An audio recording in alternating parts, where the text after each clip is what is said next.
Salam alaikum wa rahmatullah. Alors, dans cette vidéo, on va voir un exercice dans le cours arithmétique dans Z. Donc, trouver le reste de la division euclidienne par 13 du nombre 100 à la puissance 1000. Alors, comme on a vu que si on divise par exemple A par un entier n, donc un entier A par un entier n, on trouve ici un entier K. Et dans le reste, on trouve un entier B. Donc, on écrit que A égale n fois K plus le reste. C'est-à-dire A moins B qui est égal n fois K. Et ça signifie que A est congru à B modulo n. C'est-à-dire, il suffit de trouver cet entier-là. C'est-à-dire l'entier B. C'est-à-dire, on va diviser 100 à la puissance 1000 par le nombre 13. Et on doit trouver un reste. Tout d'abord, on va diviser 100 par 13. Donc, combien de 13 dans 100? On a 7. Donc, 7 fois 3, c'est 21. Et 7 fois 1, c'est 7. Plus 2, c'est 9. Donc, il reste 9. Donc, on a 100 et congru à le reste, c'est-à-dire 9, modulo 13. Très bien. Donc, jusqu'à maintenant, on a 100 congru 9 modulo 13. Donc, on va utiliser la propriété suivante. Alors, si on a A congru B modulo n, donc si K est un entier naturel, alors A à la puissance n est congru à B à la puissance n modulo n. C'est-à-dire 100 à la puissance 2 est congru à 9 à la puissance 2 modulo 13. C'est-à-dire 100 à la puissance 2 est congru à 81 modulo 13. Alors, on va diviser 81 par 13. Donc, on a 6. 6 fois 3, c'est 18. Donc, 18, 6 fois 1, c'est 6, plus 1, c'est 7. Donc, il reste 3. Donc, on a 81 congru à 3 modulo 13.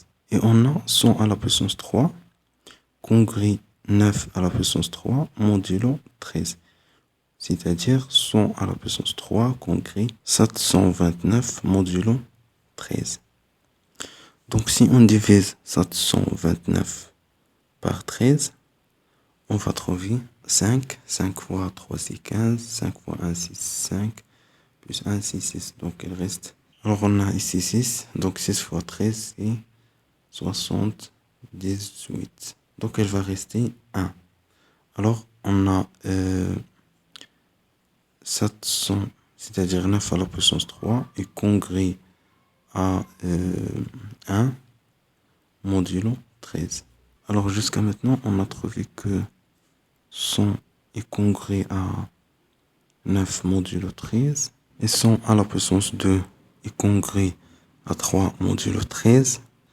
Et 100 à la puissance 3 congru à 1 modulo 13. Donc, j'ai oublié de dire une chose. Donc, à partir de ces deux résultats, on a trouvé que 100 à la puissance 2 congru 3 modulo 13. Tout simplement, on a appliqué la propriété CA est congru B modulo n et B congru C modulo n. Tout simplement, A est congru à C modulo n. Voilà. Donc, la même chose ici. Donc, 100 à la puissance 3 congru 9 à la puissance 3 modulo 13 et 9 à la puissance 3, voilà, congru 1 modulo 13. Donc, 100 à la puissance 3 congru 1 modulo 13. On cherche sur 100 à la puissance 1000 congru R modulo 13. Donc, on va tout simplement lever la puissance 333. Car 333 fois 3, c'est 999. Donc, il suffit d'ajouter 1 pour atteindre à 1000. Donc, on a ici 1 à la puissance 333 modulo 13. Donc, tout simplement, on a appliqué la propriété. Si on a A congru B modulo n, donc si K appartient à n, alors A à la puissance K congru B à la puissance K modulo n. Donc, c'est-à-dire 100 à la puissance 999 congru 1 modulo 13. car 1 à la puissance 333, c'est 1. Donc, il suffit d'ajouter 1. Pour ajouter 1, il suffit d'appliquer la propriété suivante. A congrès B modulo N et C congrès B modulo N. C congrès D modulo N. Donc, A fois C est congrès B fois D modulo N.